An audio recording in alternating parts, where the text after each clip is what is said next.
How do you become a writer? Well, I think that there's two distinct ways that you can become a writer, and it gets back to my definition of an author, a writer, and a storyteller.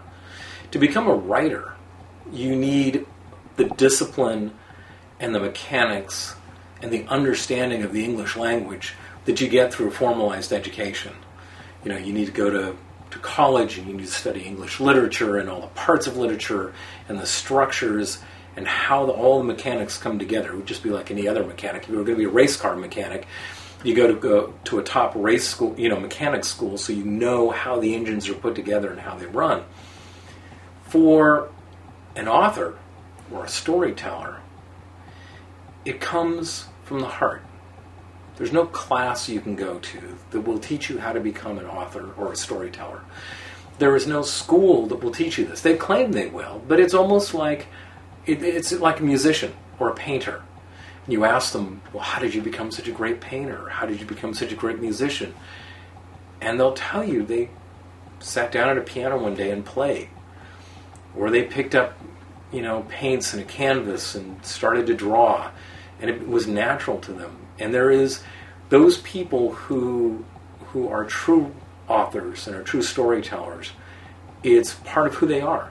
You can go to classes and you can understand better how to fine-tune and craft your art. But some people can be good writers and storytellers, and others can't. And if you never pick up the art, if you never pick up a paintbrush and canvas, or you never sit down at a piano and play, you'll never be a musician or an artist. And if you never sit down at your journal or your computer and you write, you'll never become a writer. You'll never become an author and a storyteller if you don't practice it. And like Ray Bradbury said, you get up every morning and you write because you have to.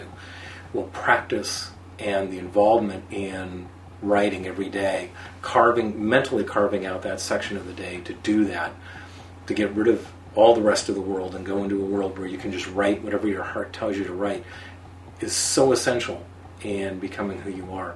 I have a phrase that I got from my father, and it's very simply, so what have you done about it today? And it's become my motto, my mantra. If you truly believe in something, if you have a dream about something, and it's that important to you, you will find a way to carve out a section of time, a few minutes here and there every day, and do something about it.